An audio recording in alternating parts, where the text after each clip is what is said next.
amigos, tal cual lo anunciado, estamos en compañía de Juan Cheput, dirigente de Perú Posible. Juan, muy buenos días, gracias por estar con nosotros. Muy buenos días, Cristian.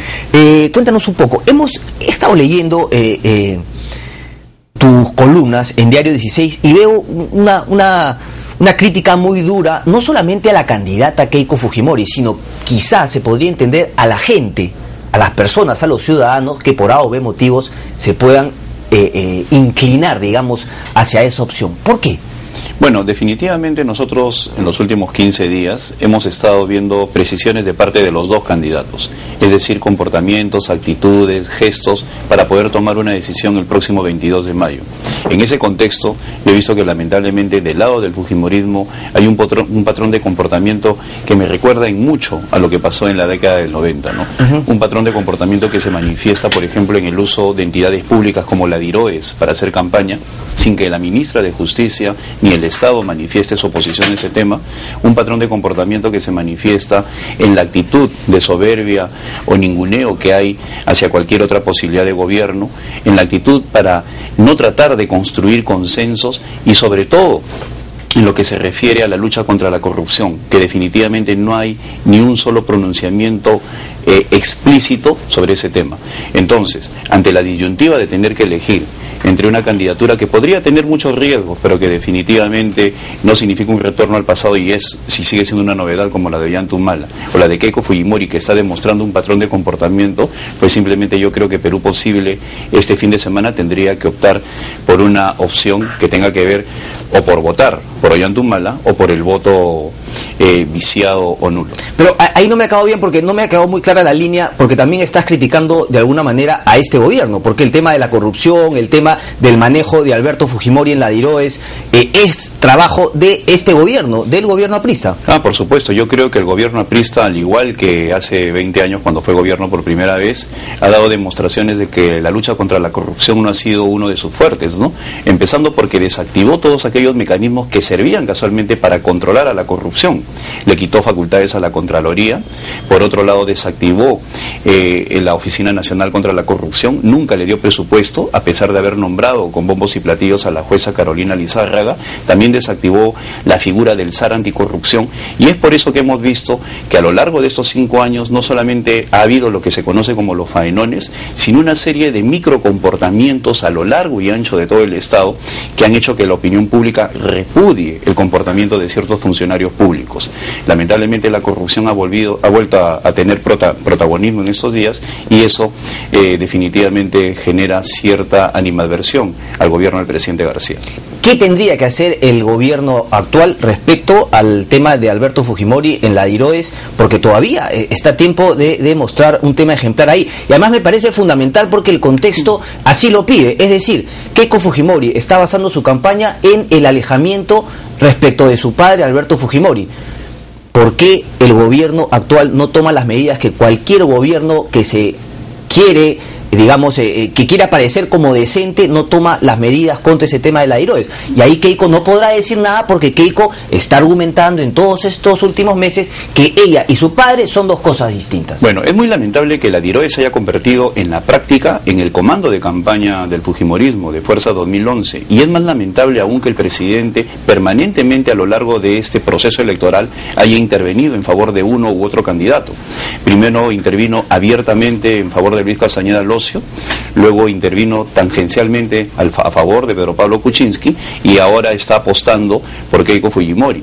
El presidente García ignora que va a ser juzgado por la historia, porque al igual como se comportó en 1990 favoreciendo abiertamente a Alberto Fujimori en contra de Mario Vargas Llosa, hoy en día está jugando un partido en favor de Keiko Fujimori en contra de Ollanta Humala.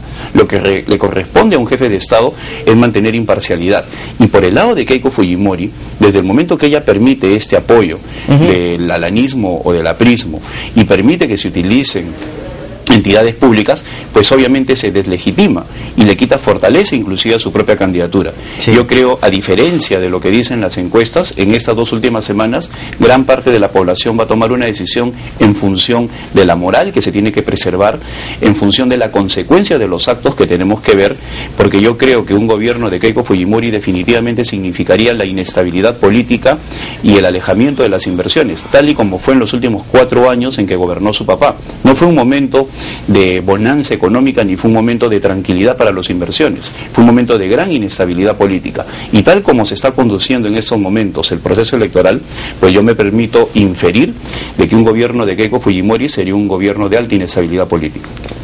¿Qué rescatas de esos 10 años de Alberto Fujimori? Nada, absolutamente. Esas reformas económicas iniciales que obviamente no se terminaron de hacer porque nunca fue un convencido Alberto Fujimori de las reformas liberales. Yo he escrito y he hablado de que los primeros años de Alberto Fujimori fueron notables, inclusive a pesar de que he generado cierto nivel de polémica, he felicitado públicamente al exministro Carlos Bologna, que creo que fue el que articuló las reformas económicas que permitieron que el Perú se diera un paso hacia la modernidad. Por otro lado, otra cosa que rescato es la convocatoria a técnicos de primer nivel, pero lamentablemente todo ese esfuerzo inicial se fue por la borda cuando hizo un pacto con Vladimiro Montesinos y empezó a verse el Estado como una herramienta para poder saquear los fondos públicos. Para nadie es un secreto que según diversos estudios del extranjero, para quitarle cualquier viso de parcialidad, hablan que durante la década del fujimorismo se robaron cerca de 10.000 millones de dólares. Cuando yo veo que no hay ningún tipo de deslinde con esa actitud y que inclusive en el actual contexto del futuro debate se niegan a tratar del tema de la corrupción o del tema de los derechos humanos, pues yo me pregunto en qué hemos cambiado. Entonces, para evitar ese tipo de problemas, yo creo que es necesario que haya un shock moral en la población y que se entienda que definir por un presidente no solamente es hablar de economía, también es hablar de valores y principios, también es hablar de instituciones. Los países que no crecen y se condenan al subdesarrollo pueden tener mucha riqueza económica, pero si no tienen instituciones fuertes, un poder judicial independiente, un ministerio público fiscalizador, un poder electoral que se mantenga al margen de cualquier circunstancia de coyuntura, por otro lado un poder legislativo, un Congreso que entienda que tiene que representar, tiene que fiscalizar, tiene que controlar y que tiene que proponer, pues simplemente es un país que marcha a la deriva. Entonces tenemos que fortalecer las instituciones y lamentablemente la opción de la señora Keiko Fujimori no habla nada de la institucionalidad. Juan Cheput tuvo esta misma sensación que tiene hoy para con Keiko Fujimori en el año 2006 para con Alan García Pérez. Bueno, en esa época, en el año 2006, Keiko Fujimori era una persona que estaba postulando. No, pero no me refiero a Keiko Fujimori, es decir, esta sensación de que Keiko Fujimori sería retornar a todo eso catastrófico que significó el gobierno de su padre. ¿Tuviste la misma sensación en el 2006 cuando la opción te ponía entre Ollanta Humala y Alan García Pérez? ¿Por quién votaste? Y si es que sentías igual como sientes con Keiko ahora, que votar por Alan García era volver a lo más nefasto del 85 al 90. Bueno, en esa época también lo he manifestado, yo voté viciado, no creí en ninguna de las dos opciones. Yo creo que el presidente García ha tenido la oportunidad de hacer reformas profundas porque ha tenido una mayoría en el Congreso, ha tenido la comprensión de los medios de comunicación y él mismo es una persona que sabe forjar y formar opinión. Sin embargo, teniendo esas tres condiciones, no ha hecho nada por profundizar en reformas económicas. Es decir, han sido 5 años en los cuales ha habido un desperdicio. Por otro lado, el fujimorismo como tal, yo creo que en estos 5 años ha sido una suerte de cogobierno con el partido aprista. Porque una cosa que yo lamento es que si el fujimorismo quería hacer un deslinde con la década del 90, pues hubiera colaborado con otros partidos para investigar profundamente casos como el de los petroaudios. ¿Blindó siempre al gobierno aprista? Efectivamente, en todo momento. Por más de que de la boca hacia afuera algunos voceros como Carlos Raffo decían vamos a presionar para que se investigue o vamos a solicitar que el ministro renuncie, en la práctica le otorgaban los votos. Es decir, el fujimorismo perdió la oportunidad de colocarse del lado de aquellos que exigían una investigación. Por eso es que yo digo que independientemente de la señora Keiko Fujimori, a la cual yo puedo respetar y respeto aún más como persona, yo creo que el fujimorismo es un patrón de comportamiento, un sistema, un conjunto de usos y costumbres que no podría regresar al Perú, sobre todo si el Perú pretende ir a la senda del desarrollo, que significa bienestar, significa inclusión y sobre todo significa tener la solvencia moral como para poder presentarnos ante la comunidad internacional. Ahora, esos deslindes no pasarían también por ahí que Keiko Fujimori dijese claramente que va a investigar hasta las últimas consecuencias al gobierno saliente de Alan García Pérez, que obviamente tiene algunos anticuchos ahí que hay que aclarar, porque el mismo Altuve ha dicho, no nos interesa el apoyo de Alan García, es más, nos podría perjudicar. Ahora, eso puede ser una estrategia de campaña, como puede ser una convicción de cara al futuro, es decir, no queremos estar cerca al APRA, queremos investigarlo porque es lo que más le conviene al país desde el punto de vista institucional, moral, éticamente, etcétera. ¿O crees que solamente sería una una campaña, digamos, electoral, una estrategia electoral. ¿No crees que hay esa voluntad? Tampoco se trata de impulsar una cacería de brujas. No cacería de brujas, sino hacer lo que le corresponde. Exacto, pero sobre todo entender de que la lucha contra la corrupción es un sistema y por lo tanto hay un montón de variables. Una de las cosas que tendría que hacer la señora Keiko Fujimori es deslindar claramente con ese comando de campaña que tiene la DIROES, con el apoyo que podría venir del APRA y con cierto entorno. Eso es una buena oportunidad para hacerlo. Es una pésima señal que el exministro Vaca Campodónico, que estuvo preso por delitos ya tratados en el Poder Judicial, aparezca junto a Jaime Yoshiyama. Hoy día vemos que otro exministro, el señor Bedoya, financió el viaje de Alberto Fujimori en un medio local. Creo ¿Fue ministro Augusto Bedoya? Sí, fue ministro en el tramo final. Entonces, no hay un deslinde con el entorno. El elenco que acompaña a la señora Fujimori es un elenco cuestionado. Entonces, desde ese punto de vista, no se puede decir de que hay una especie de mea culpa y mostrar rostros nuevos. Desde el momento que ella se presenta con el mismo grupo de personas, pues obviamente la señal que da es la de un retorno que no le convendría al Perú. Ahora bien, independiente, es tu punto de vista completamente respetable. Hay un 20%, 21, 22% de voto duro fujimorista. De esos ni siquiera vamos a conversar porque son creyentes, son unos convencidos de que el fujimorismo, etcétera, etcétera. Hay una buena cantidad de indecisos que han dilucidado o han estado pensando y por ahí se están inclinando un voto hacia el fujimorismo. Es respetable porque desde tus columnas yo veo que hay también una crítica para cualquiera que decida votar por el fujimorismo. Es como que no viese, como que no le importase la moral, una moral, que no tuviese ética. ¿Es así? ¿Te parece respetable que algún ciudadano peruano opte por Keiko Fujimori? Bueno, esa es una lectura, yo creo, un poco sesgada. Entonces tú corrígeme, por favor. Pero en todo caso, lo que yo pretendo decir es que es necesario un shock moral. ¿Por qué? Porque simplemente nosotros estamos viendo un comportamiento usual y permanente en los últimos días que podría condenar al país a que se repitan eventos de la década pasada.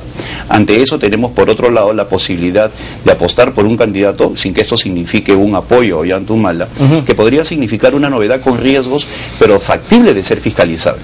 Los países que están a puertas del desarrollo en América Latina son países conducidos por gobernantes socialistas, empezando por el presidente Mujica en Uruguay, que es el primer país en América Latina que podría llegar a ser desarrollado en muy poco tramo de tiempo. Luego tenemos a Brasil y tenemos a Chile, también como ejemplos de lo que puede hacer un gobierno socialista. Pero es una mirada positiva. Desgraciadamente, lo que hemos visto de Ollanta-Humala no nos hace pensar objetivamente que nos podría llevar por esa senda. Bueno, yo creo que sí. Si nosotros vemos el comportamiento de la bancada de Ollanta-Humala en estos 5 años, pues hemos visto cierto apego hacia la democracia. Por otro lado, estamos viendo también cierta predisposición para modificar aquellas cosas que pueden ser cuestionables, como lo estamos viendo en el caso del plan de gobierno. También estamos viendo de que están tendiendo vínculos con otros partidos políticos y están llanos a conversar. Sin embargo, del otro lado, ¿qué es lo que tenemos? Personas que no quieren conversar con otros partidos, personas que no quieren modificar su plan de gobierno, personas que insisten en el mismo elenco y personas que lamentablemente están dando señales equívocas. Juan, es por eso que yo creo... Perdón, termina, por favor. Es por eso que creo yo de que tenemos que mirar la opción de un eventual mandato de Keiko Fujimori con cierto nivel de preocupación. ¿Tú vas a votar por Ollanta-Humala? Tú, no, independientemente no. De Perú Posible, o no lo has decidido? Yo no puedo adelantar mi voto. Yo lo que estoy indicando es, me corresponde como secretario. No, está claro que no vas a votar por Keiko, está clarísimo. Y yo creo que la gran mayoría de Perú Posible, porque nosotros nos consolidamos como partido en la lucha contra Alberto Fujimori. A nosotros Alberto Fujimori nos robó la elección del año 2000 y eso ha quedado plasmado en una serie de estudios políticos. Nos robó la elección y luego se comprobó a través de los Vladivideos. Por otro lado, desde ese punto de vista sería no natural que Perú Posible opte por una opción fujimorista. Quedan por eso dos opciones: dejar en libertad a nuestros militantes y dentro de ello el voto viciado o nulo, y por otro lado la opción de apoyar a Ollanta-Humala. Es algo que tenemos que decidir este fin de semana. Ahora, también podría haber militantes de Perú Posible que opten por Keiko Fujimori. Dentro de un proceso de libertad de optar por una u otra opción, obviamente esa sería. ¿No hay endoce de votos en el Perú o crees que sí lo hay? Yo creo que Alejandro Toledo, en su condición de expresidente, tiene que jugar un papel importante en ese tramo final. Yo discrepo de aquellos líderes políticos que están manteniéndose en la ambigüedad. Pero yo creo lo está jugando Alejandro Toledo, ¿está decidido a jugarlo? Él retorna el 19, Él debe estar retornando el día de hoy y desde mi punto de vista él debería jugar un rol más que de ex candidato, de ex presidente. En estos momentos hay un problema moral en el Perú. Tú sabes que hay muchos indecisos que están tratando de escoger por quién votar y tienen una carga muy fuerte de molestia contra Alejandro Toledo, PPK y Luis Castañeda Locio por haberlos puesto en esta situación. Bueno, yo soy consciente de eso, es algo que se puede revertir en la medida que Alejandro Toledo tenga un rol más de estadista que de candidato. Yo creo que ese rol se va a recuperar en las próximas horas cuando él defina cuál es la posición de Perú posible y se puede convertir en una suerte de garante moral de lo que podría ser el próximo gobierno. Pero la oportunidad de ser un estadista la tuvo en la primera vuelta, ¿verdad? Y faltó ahí capacidad, grandeza de estas tres personas. Yo creo que el error estuvo más por el lado de Pedro Pablo Kuczynski, porque Pedro Pablo Kuczynski no ganaba en una segunda vuelta. En todo caso es algo que se puede ver a la luz de las estadísticas, pero también es cierto que una conversación no se hace 48 horas antes de las elecciones. Ayer yo he visto a un Pedro Pablo Kuczynski un poco alterado. Cuando PPK tenía 5%, Alejandro Toledo no lo quiso ni recibir. Bueno, sí hablaron, yo he sido testigo en algunas oportunidades de que ellos han tenido comunicación. Lo que pasa es que esto no es público como corresponde a una conversación política que no se tiene por qué hacer pública, ¿no? Pero sí ha habido contactos. Ahora, yo lamento de que en un primer tramo no haya habido una opción única de centro. Pero eso es propio del caudillismo peruano, ¿no? Que es una enfermedad que en algún momento tendremos que combatir. ¿Pero no hay caudillismo en Perú posible? Bueno, yo sí creo que hay caudillismo en todo el sistema político peruano. Vemos inclusive que hablamos de fujimorismo en lugar de Fuerza 2011, de humalismo en lugar de Gana Perú, sí, de alanismo, de toledismo. Entonces los ismos deberían convertirse en liberalismo, en socialismo, en otro tipo de elemento que nos permita decir de que estamos a puertas de la construcción de un sistema de partidos políticos que hoy por hoy no hay en el Perú. Juan Cheput, un placer. Un placer. Como siempre, tenerte por